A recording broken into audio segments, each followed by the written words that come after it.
want to give a huge shout out to Terry and also to Candice, who are doing fantastic work, especially Candice as of late. She's been doing amazing things, exposing the matrix, and Terry's doing all right as well. Hopefully I'll be there at the next one. I look forward to taking part, and I wish you all the best.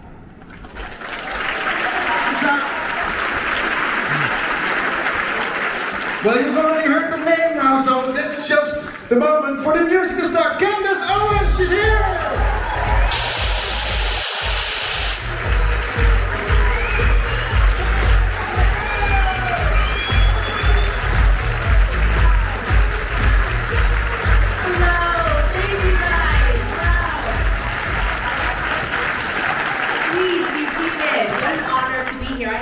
No idea that I was the honored guest of the day, so that's wonderful. Also, this is my first time in Amsterdam. What a wonderfully beautiful city, truly such a beautiful city. Really makes you just appreciate so much about the architecture when you come from America, where we tend to tear everything down and make everything new. A city like this is really beautiful. But let's get started because we have a lot to talk about, and I know that I don't have too much time. I guess first and foremost, things have gotten pretty ridiculous in the world, right? Very ridiculous in the world is kind of the only way to say it. I was doing an interview earlier with someone who was playing devil's advocate. I don't know if that's a phrase that you guys have here, devil's advocate, kind of just playing both sides of the narrative and asking me questions about the LGBTQ agenda, you know, the never-ending letters agenda. Every year it's a new letter. And they were asking me, you know, but why do you care, right? Shouldn't we just live and sort of let live? And I get this question a lot, by the way.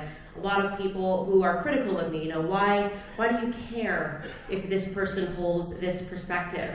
And now we've suddenly arrived at people asking, why do you care if we're pushing this narrative that children can pick their genders? Well, because first and foremost, you should always care if people are being lied to, right? And that's what's happening across the board, is we are just being lied to.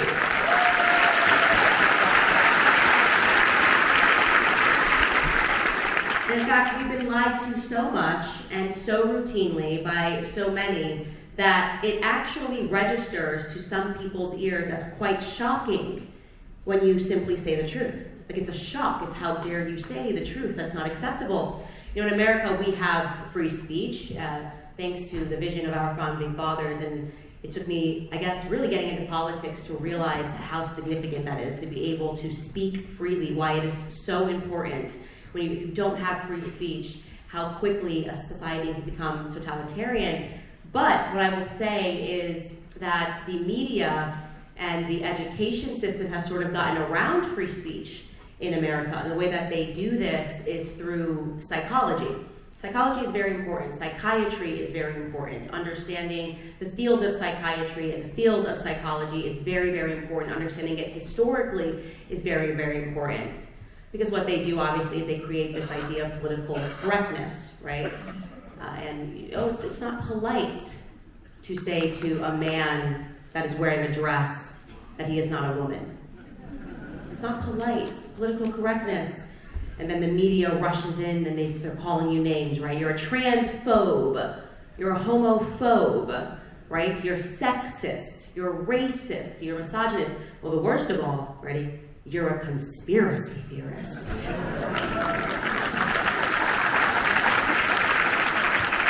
And if you don't stand up to those sorts of things, you'll blink, and tomorrow the things that they will be calling a conspiracy will be quite strange. We are probably about 10 years away from them saying that it's a conspiracy to believe that men cannot become women, right? There is no scientific evidence to prove that men cannot become women. You know, they update it, things change, and they use that sort of a language to make you feel foolish, to make you feel stupid, and to make you feel wrong, when common sense tells you that you're looking at a man wearing a dress, right? Essentially, we have arrived at the point in an Orwellian society where they are instructing all of us not to believe our own eyes, right? Not to follow your own senses.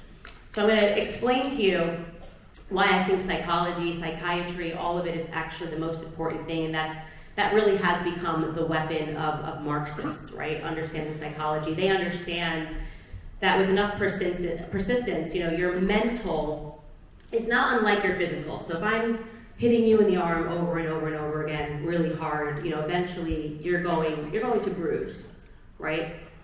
And I think what they've understood is that they keep hitting your mind with something, no matter how false it is, no matter how ridiculous it is, no matter how crazy it is, eventually it's going to make an impact, right? In some regard, many people are beginning to accept things that are just unbelievably ridiculous, that shouldn't even pass the sniff test, but with enough convincing, especially when you turn that on a mind that isn't even mature yet. Children, this is their obsession with children.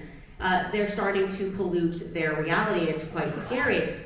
And so I got into a little bit of trouble. I'm always in a little bit of trouble, actually, when I think about it. One of the many reasons I've been in some trouble recently is I was unpacking the history of psychiatry, modern psychology, the father of psychology, Sigmund Freud. And part of my awakening in my adulthood and learning politics is understanding that the public school system, was pushed by Marxists for a very clear reason. I mean, we're looking at Stalin youth. Children are convinced that they're learning something in the school system when in reality they're becoming agents for the state.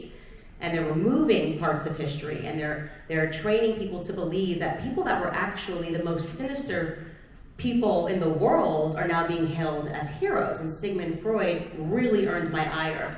When I began to learn more about him, and I learned more about his friend, and he's considered this big hero, the father of modern psychology. And when we talk about the trans agenda, that's exactly where you look. All these psychologists started popping up. He's the father of the psychoanalytic movement, interpreting dreams. It's nice to learn in school. Oh, okay, psychology works. But then when you actually learn about who Sigmund Freud was, you learn that his best friend, who he very clearly had a homosexual relationship, Wilhelm Fliess, molested his son, Robert Fliess. All of his friends were molesting their children, and he created that field of psychoanalysis because he was seeing a bunch of women that were coming in, and they were saying that they had been molested, and he created a theory to convince them that no, actually, you have feelings for your father never molested you. You actually have feelings for your father. All of these complexes and psychoanalytical things that he was doing was essentially he's the father of modern gaslighting, right? He's the father of modern gaslighting.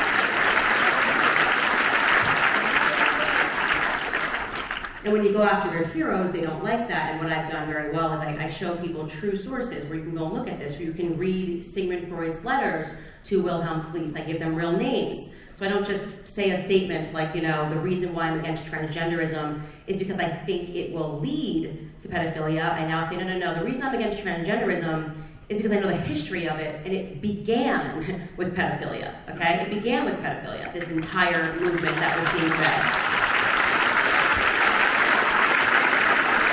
And people don't like that. People don't like when you give real names and you say, why don't you look up Magnus Hirschfeld, another person that came out of that psychological movement that was happening. Why don't you look him up and see what he was interested in? He was a pervert who had the idea, all the psychologists had the idea, is that rather than people recognizing that they were perverts, they could gaslight people into believing that they were actually doctors, and that they understood their minds better than anybody else. And actually what we're doing, and Magnus Hirschfeld was trying, part of a group of psychologists that wanted to convince the world that actually having feelings for minors, having sexual feelings for minors was okay, that these weren't taboos, these were things that were normal, that people were too closed-minded. He was using examples. They were going down to Africa and taking pictures of Africans to justify creating photo books and photography of what were considered taboos at that time.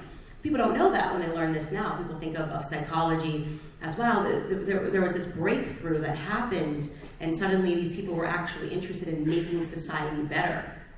Now, this isn't to say that all psychologists and psychiatrists today are harmful. Of course, that's not the circumstance. You could never say something so sweeping.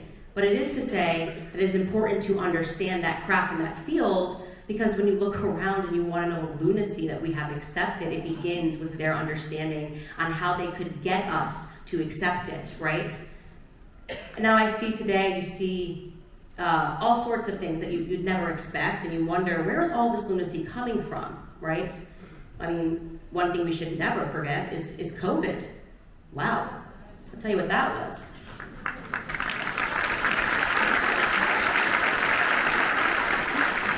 What a strange time. You literally had people that were upset to see people breathing, right?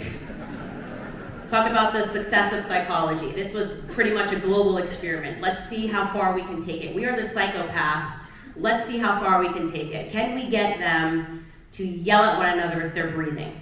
And by golly, people did it. They were yelling at each other. A kid had his mask down. People are yelling at kids, don't you breathe, right?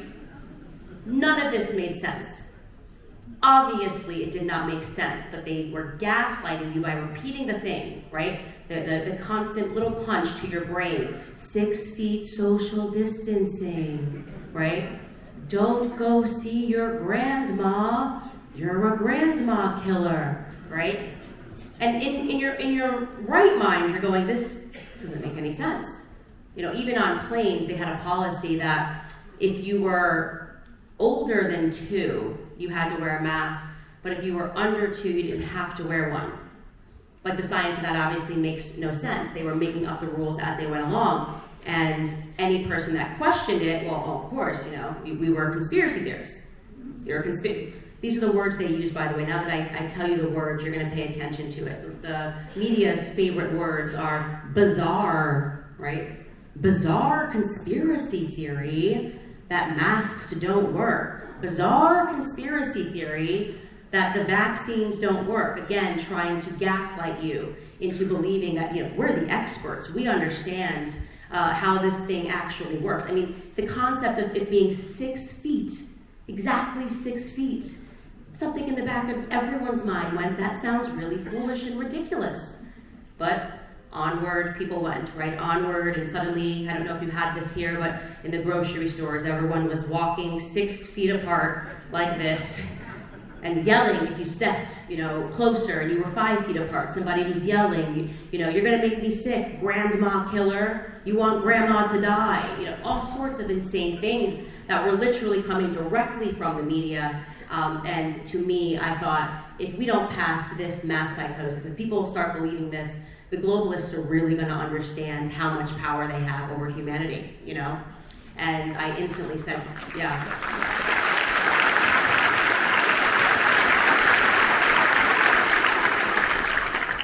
And I encouraged people, from my Twitter feed, I said, don't get the vaccine. Don't get the vaccine. Obviously, they're rolling this thing out. They're telling you it's going to make you healthy. And I had done a lot of research into the field of vaccines altogether long before COVID.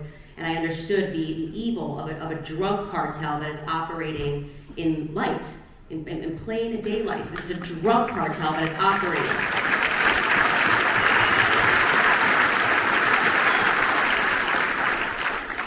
You've got Hollywood.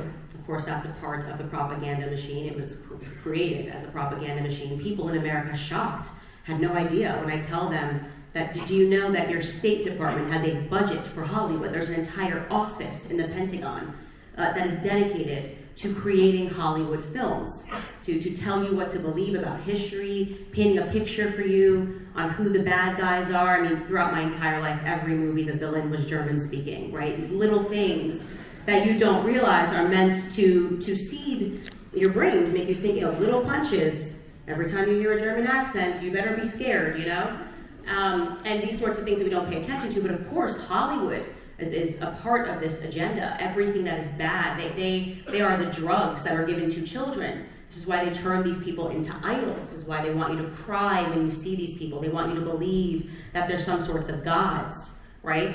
If Taylor Swift rolled up her sleeve, she didn't, but if she had rolled up her sleeve and said, get the vaccine, everyone would have gotten it. So many people would have gotten it simply because they idolize her. They don't think about Hollywood as a propaganda arm. They don't think about Hollywood as intentionally perpetuating these sorts of themes. Suddenly, all throughout Hollywood, we're seeing men that are wearing dresses on the red carpet. What is this? Of course, it's a decision that is being made at the top to fill us with filth, to make us accept filth, to make us think it's normal, until it becomes so regular that they can then look at us and they can call us the bigots. right? For saying, no, this is perverted and this is wrong and this is backwards. And the way that psychology works, what they have figured out, is that people respond to fear. That always, by the way, seems to be their bottom line. It's like, do this or die. There's no in between, right? It's like, get the vaccine, save lives. If you don't get it, you're a grandma killer. Get on board with the environmentalism, or else the planet is going to perish. It's very extreme. It's very apocalyptic always, their language in all of these regards. Get on board with transgenderism, or kids are going to commit suicide, right? That's always, there's nothing that's sensible about it. And then, of course, what that allows is for people that believe in this stuff to turn around to you and to say, what kind of a monster are you that you want all of these people to die? Get on board with lunacy. Get on board with something that is so maniacal, simply because if you don't, so-and-so or this thing is going to die.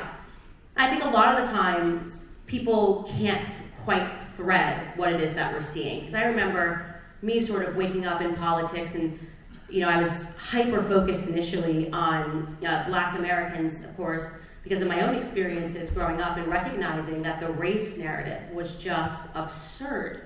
Clearly, they don't ever want racism to go away. It's now become a business model, right? It was a business model.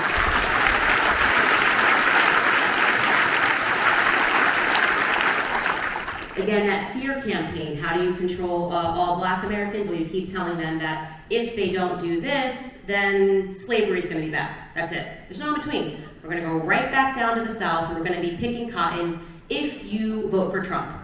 Very extreme, but this is what they say. I promise you, when Trump was running, this was the narrative they were going with. Like, it made no sense, but it worked. Black Americans were extremely fearful. You see this same sort of maneuvering and the same sort of language for the Jewish population, right? It's constantly, it's going to be the Holocaust. World War II is always the reference to make people fearful, and that because we study that period so much in schools. Again, an apocalyptic narrative going forward for the climate change agenda. There's nothing that's more apocalyptic. It really is an apocalyptic cult at this point. I don't know if it's the same story here in the UK, here in the Netherlands, but over in America, we have basically every generation is told that they're going to die in 10 years if they don't do something, right? So my generation, it was global warming. And we were made to watch in classrooms a film that was done by Al Gore called Inconvenient Truth. Al Gore, yes, the guy who flies around private everywhere, was here to teach us about the climate and why carbon is bad. And of course, again, the psychology of someone that's young, our brains are not developed, you're watching this in your classroom and you're seeing these images. They had these cartoon drawings in the middle of it to show you that polar bears were gonna drown, if you didn't get involved. And then what ended up happening was actually the climate started to cool by accident in 2011, and they just they stopped saying global warming. That was our generation, that phrase you don't hear anymore. Now they just say climate change.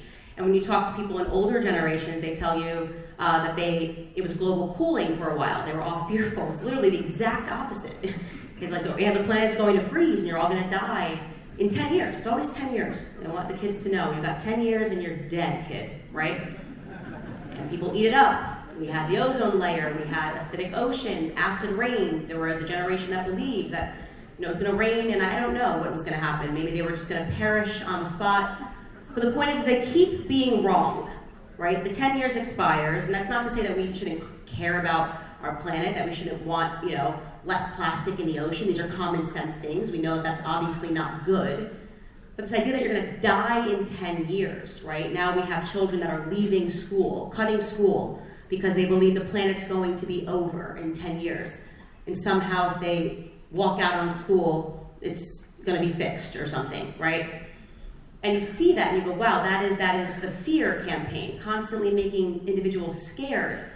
So you ask yourself, what does the climate change fear have anything to do with the trans agenda fear? Telling parents that if they don't allow their children to take drugs, puberty blockers, unbelievably deranged and satanic to alter the body of a child.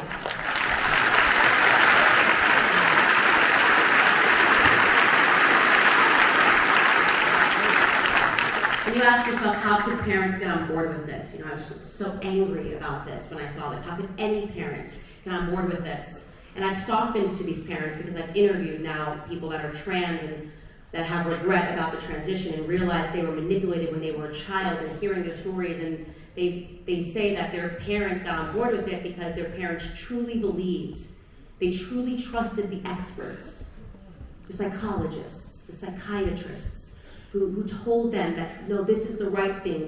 The phrase that they say to these parents is, would you prefer a trans kid? This is the question. Would you prefer a trans kid or a dead kid? It's horrific. It's emotional manipulation. Of course, in a sane world, you should be able to trust your doctor. You should be able to know that your doctor is at first pledging an oath to do no harm. Except everything about the last 10 years should make you pause and consider whether or not that's still true, right? Everything that we have seen.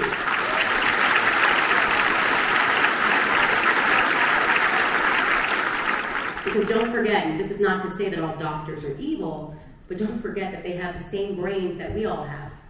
They're sitting in a school, in a medical school all day with textbooks that have been specifically chosen for them. And they are having information gently jabbed into their head, constantly, repeated. You know, tell the kids to take the vaccines or they'll die. If you see a child and they're confused about their gender, you give them the puberty blockers, right? They're cogs in a larger machine as well. But yeah, you take a look at that, and then you've got the trans agenda, you've got the climate agenda, you're going, what on earth is happening? You obviously see the increase of these letters encouraging children to just pick a letter. Pick a letter. What are you, a lesbian, gay, intersex? I don't even know what the A is about. Honestly, I stopped learning after the T. I'm just not interested anymore. It's giving me dyslexia.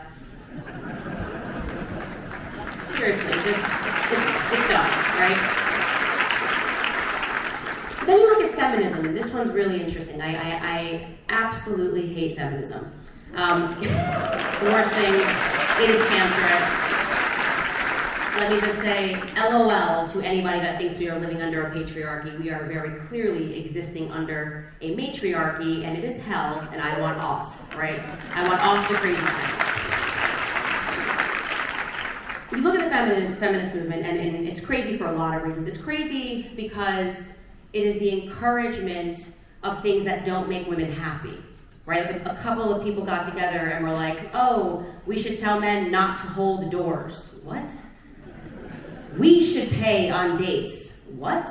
I am so okay with letting men pay on a date and holding the doors open. We should go to work and work long days. Clearly men are having so much fun, right? Working and killing themselves. We should get involved in that. And of course, we learn this in school. It's just the equality between the sexes. Who doesn't want that? Don't you want opportunities? And then when you learned the real sinister Marxist beginnings of feminism, you really understand that this was always meant to be an evil, right? The creation of the patriarchy, the creation of terms, these fictitious terms that they come up with every single day, like toxic masculinity. You know, toxic masculinity was a phrase that was created by toxic women, okay? The idea that being a man is wrong.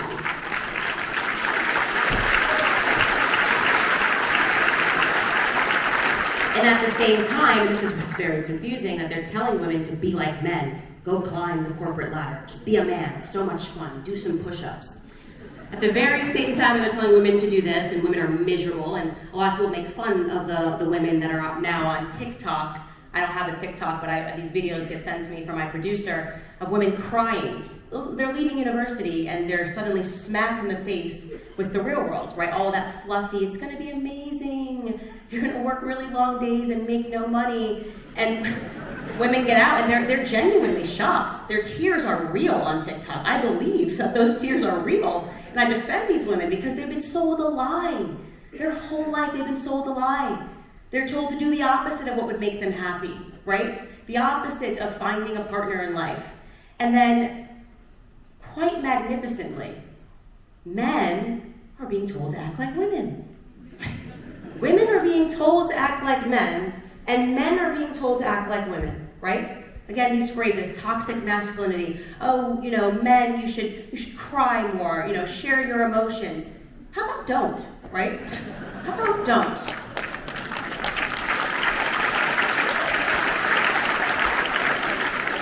I'm not keen to jump on the internet and see a bunch of men crying. I don't want that, And the reason is not because I don't think men should have feelings, or that I'm not aware that obviously men do have feelings, but I understand that this encouragement of men to act like women, man, you want to see a society leave overnight? There is no society that can survive without strong men, okay?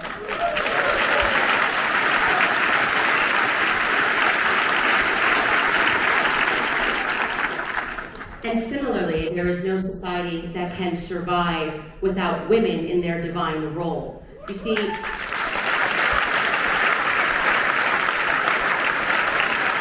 this is going to shock a lot of people, but men and women, we're not so separate, right? I say this to women all the time. We birth men, because that's actually our job. We birth them. We marry them. These are our brothers. These are the people that we grow up with. Society is trying to drive this bizarre wedge as if one can survive without the other. It can't. And I always say it sounds so, I don't want to say patronizing, but it does when I say this, but I truly mean it when I say God is so profound, right? God is so